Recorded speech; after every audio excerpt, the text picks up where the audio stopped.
السلام علیکم، کیسے ہیں آپ سب فرینڈز؟ کون کون سے ناولز پڑھ رہے ہیں اور کون سے ناول کا آپ کو کلاسک انٹرٹینمنٹ چینل پہ شدت سے انتظار ہوتا ہے؟ مجھے یقین ہے کہ آپ کو اسیر سلطنت کی ایپیسوڈ کا بھی انتظار ہوگا، تو جناب میں لے کر آئی ہوں آپ کے لیے اسیر سلطنت کی ایپیسوڈ 4۔ لیکن ناول کے ایپیسوڈ کی طرف بڑھنے سے پہلے اگر آپ نے ابھی تک ہمارے چینل کو سبسکرائب نہیں کیا، لائک نہیں کیا، تو جلدی سے لائک بھی کر دیجیے، سبسکرائب بھی کر دیجیے، بیل آئیکن کو بھی پریس کر دیجیے۔ تو چلیں میں شروع کرتی ہوں ناول کی ایپیسوڈ 4۔ آج پورا ماہ ہونے کو آیا تھا مگر مروان کی جانب سے خاموشی ہنوز برقرار تھی۔ دوسری جانب آئرہ نے بھی چپ سادھ لی تھی۔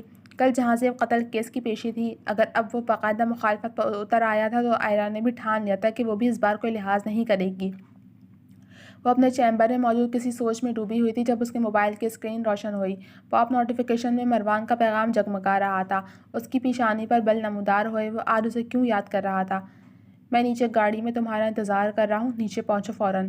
وہ پرسوچ سی اپنا موبائل اور سیاہ رنگ گاؤن اٹھاتی تیزی سے آفس سے باہر نکلی تھی، جہاں وہ مین انٹرنس پر پہلے ہی سیاہ رنگ شلوار سوٹ میں ملبوس گاڑی سے ٹیک لگائے کھڑا اس کا منتظر تھا۔ آئرہ کے بھاگتے قدم ایک لمحے کو تھم گئے تھے۔ وہ نظر لگ جانے کی حد تک پیارا لگ رہا تھا۔ دل 100 کی اسپیڈ سے دھڑک رہا تھا، مگر فرنٹ سیٹ پر براجمان وجود کو دیکھ اس کا حلق تک کڑوا ہو گیا۔ سیاہ رنگ آنکھیں اس کا فک چہرہ دیکھ مسکرائی تھیں۔ آنکھوں پر سن شیڈز چڑھاتا وہ مسکرا کر 2 قدم نزدیک آیا تھا۔ رک کیوں گئی؟ آؤ نا۔ اس نے آگے بڑھ کر اس کا ہاتھ تھام کر نرمی سے کہا، جس نے بے یقینی سے اس کی حرکت دیکھی تھی، جو اب اس کے لیے بیک سیٹ کا ڈور کھولے کھڑا تھا۔ اس کی آنکھیں جلنے لگی تھیں۔ وہ ضبط کرتی اسے گھورتی ابھی تک گاڑی کے پاس ہی کھڑی تھی۔ ہیلو آئرہ، کیسی ہو؟ یار بیٹھو نا جلدی سے۔ وہ اسے ایک ہی جگہ جمع دیکھ متوازن لہجے میں گویا ہوئی۔ اس نے ایک بار پھر لاپرواہی کا مظاہرہ کرتے مروان پر ایک شکوہ کناں نگاہ ڈالی تو کندھے اچکا گیا اور تیزی سے گاڑی میں بیٹھ کر ایک جھٹکے سے دروازہ بند کیا۔ جذباتی لڑکی، وہ پیشانی کھرچتا تعصب سے سوچتا خود بھی گھوم کر ڈرائیونگ سیٹ پر بیٹھا۔ کیسی ہو آئرہ؟ اتنے عرصے بعد پاکستان آ کر کیسا فیل ہو رہا ہے؟ وہ بڑے دوستانہ لب و لہجے میں بات کر رہی تھی۔ اچھا لگ رہا ہے بہت۔ پہلا سوال سرے سے نظر انداز کرتی وہ لب بھینچ کر فرنٹ مرر پر سے خود پر اس کی پرشوق نگاہیں مرکوز دیکھ دانت پیس کر بولی تھی، اوہ دیٹس گریٹ۔ تمہیں پتہ ہے آج میرے پاس تمہیں سنانے کے لیے گڈ نیوز ہے۔ وہ اس کی جانب پلٹتی پرجوشی سے بولی۔ کیا؟ وہ ناسمجھی سے بولی۔ مروان نے گہرا سانس کھینچا تھا۔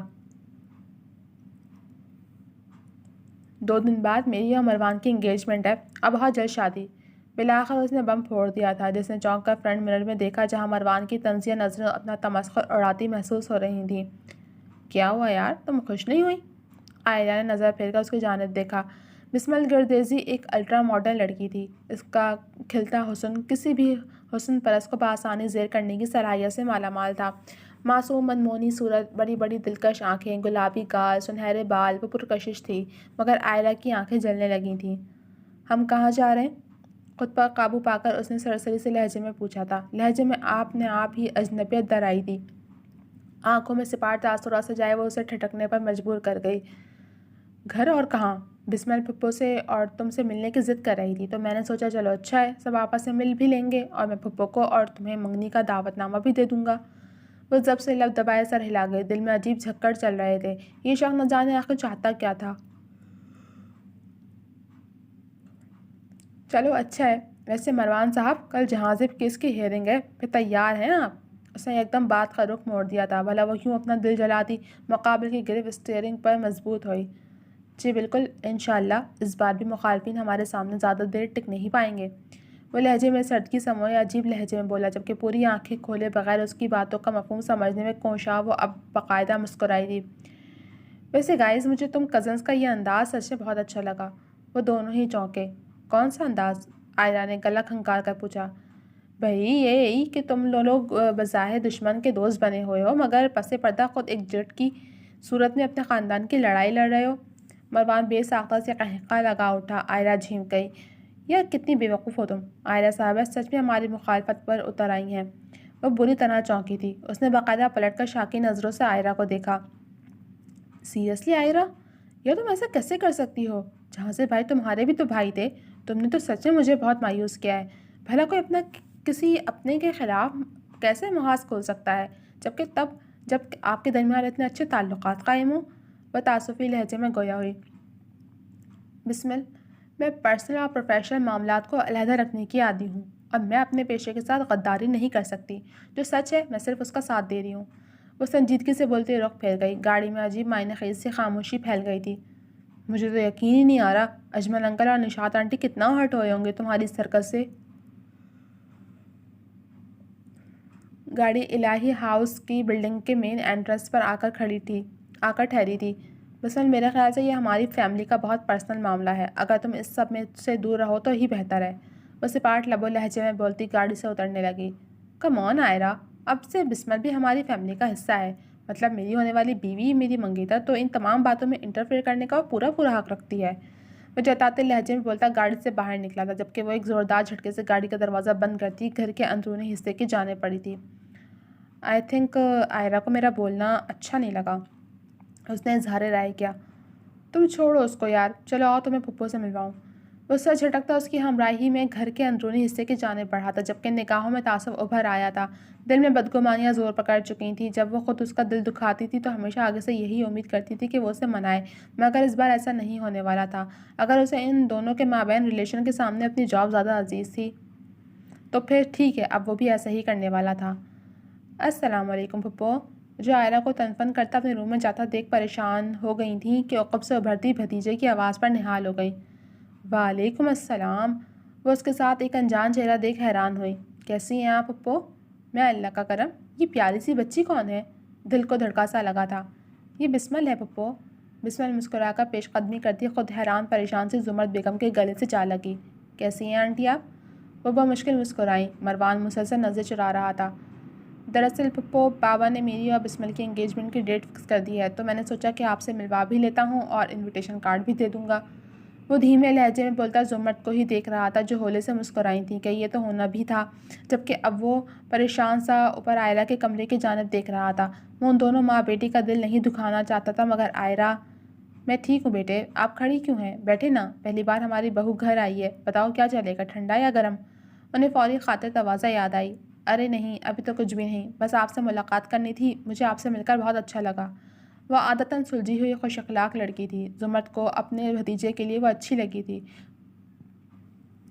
وہ خود غرض نہیں تھی کہ بیٹی کی خاطر بھائی اور بھتیجے کی خوشیوں کی دشمن بن جاتی. آپ دونوں لیڈیز باتیں کریں، میں ذرا آتا ہوں. وہ مزید خود پر ضبط نہ کر سکا اور تیزی سے سیڑھیاں چڑھتا آئرہ کے روم کی جانب بڑھا. بسمل کی متجسس نگاہوں نے بغور اس کی بے چینی دیکھی. وہ کمرے میں آتے جلے پیر کی بلی کی مانند چکر کاٹ رہی تھی. دل میں عجیب سا درد ہو رہا تھا. ڈارک براؤن آنکھوں سے آنسو نکل کر گلابی رخساروں پر بہتے چلے جا رہے تھے. نظروں کے سامنے بار بار مروان کی جانب دیکھتی بسمل کی محبت سے بھری نگاہیں گھوم رہی تھیں. وہ جو کسی کے سامنے ہار ماننے والی بس اس شخص کے سامنے ہار جاتی تھی. وہ صوفے پر گرتی اپنے ہی غم میں ڈوبی ہوئی تھی جب کسی نے کمرے کا دروازہ نوک کیا تھا. وہ گڑبڑائی مگر جانتی تھی کہ دوسری جانب کون ہوگا. تیزی سے اپنی آنکھیں خشک کی تھیں. واش روم میں جا کر اپنا چہرہ دھویا. خود کو بالکل نارمل کرتی وہ مصروف سی واش روم سے باہر آئی. کون؟ آواز میں ڈھونڈنے سے بھی کسی قسم کا کوئی تاثر نہیں تھا. میں ہوں آئرہ. دوسری جانب سے اس کی سپاٹ سی آواز سنائی دی. اپنا دوپٹہ درست کرتی وہ کمرے کے دروازے تک آئی اور کھڑ سے دروازہ کھولا. جی سلطان صاحب، بتائیے کیا کام ہے؟ وہ دروازے میں استادہ اسپاٹ انداز میں آئی برو اٹھا کر بولی. مروان نے آئی برو اٹھا کر بغور اس کے تیوروں کا جائزہ لیا جن میں ذرا لچک نہیں تھی. باز آ جاؤ اپنی حرکتوں سے تم. وہ اس کا ہاتھ پکڑ کر کمرے میں گھسیٹ کر لاتا روم لاک کر چکا تھا. وہ یک دم گھبرائی. یہ تم نے دروازہ کیوں بند کیا ہے؟ وہ حیران ہوئی جس کے چہرے پر عجیب سا کھچاؤ تھا. کیوں؟ ڈر لگ رہا ہے تمہیں مجھ سے؟ وہ آنکھوں میں بے پناہ سرد مہری سموئے سختی سے گویا ہوا. اس نے آئی برو اچکائے. کیا کام ہے، جلدی بولو. اس کے سرد تاثرات سے مقابل کو چندہ فرق نہیں پڑا تھا. میری بات غور سے سنو. کل تم عدالت نہیں آؤ گی اور یاد کر لو تم خطیب عالمگیر کا کیس نہیں لڑ رہی. سمجھ آ گئی میری بات؟ وہ اس کے تحکمانہ انداز سے سینے پر بازو لپیٹتی طنزیہ مسکرائی جو 2 سیٹر صوفے پر پھیل کر بیٹھا تھا. اور سلطان صاحب کو ایسا کیوں لگ رہا ہے کہ میں آپ کی بات مان جاؤں گی؟ اس نے 4 قدم چلتے نزدیک آ کر آئی برو اٹھائے. تو مطلب نہیں مانو گی؟ اسے غصہ آیا. ویسے مجھے سمجھ نہیں آ رہا کہ آپ اپنی پیاری منگیتر کو چھوڑ کر اوپر کیا لینے آئے ہیں. آئرہ، دماغ نہ خراب کرنا میرا، اور جیسا میں کہہ رہا ہوں ویسا ہی کرو. وہ استہزائیہ مسکرائی. خوش فہمی ہے جناب کی کہ میں آپ کی ان ڈرامے بازیوں سے گھبرا کر پیچھے ہٹ جاؤں گی؟ وہ پلٹنے لگی تھی کہ مروان کے سپاٹ لہجے میں کہے گئے لفظوں نے اس کے پاؤں کو زنجیر کر دیا. مطلب تم نے مروان سلطان کے وجود سے دستبرداری کا فیصلہ کر لیا ہے؟ وہ کڑے لہجے میں استفسار کر رہا تھا، وہ پلٹی نہیں تھی۔ بولو، اب خاموش کیوں ہو؟ اس کی نظریں عائرہ کی الجھے گیسوں شبگوں پر ٹکی تھیں۔ اس نے اپنے لمبے چمکیلے بال اس وقت مجھ پر بکھرا رکھے تھے، جو ہمیشہ کی طرح اس کی توجہ اپنی جانب مبذول کرا گئے۔ اگر حق و انصاف کی جنگ میں میرا تمہارے وجود سے دستبردار ہونا لازمی و ملزوم ہے تو پھر میں یہ قربانی خوشی خوشی دے دوں گی۔ وہ اپنے آنسوؤں پر ضبط کرتی روم سے باہر نکل گئی۔ مروان نے اس کے لہجے میں آنسوؤں کی آمیزش بخوبی محسوس کی تھی، مگر اس کے لفظ توقع کے عین مطابق تھے۔ وہ تیش میں اٹھ کر کھڑا ہوتا، ڈریسنگ ٹیبل کی ساری چیزیں زمین بوس کرتا، خود بھی اس کی پیروی میں نیچے کی جانب بڑھا تھا۔ جی تو جناب، کیسی لگی آپ کو یہ ایپیسوڈ؟ کمنٹ سیکشن میں اپنی رائے کا اظہار ضرور کیجیے گا۔ جلد ملتے ہیں آپ سے اگلے ایپیسوڈ کے ساتھ، تب تک کے لیے اجازت دیجیے۔ اللہ حافظ۔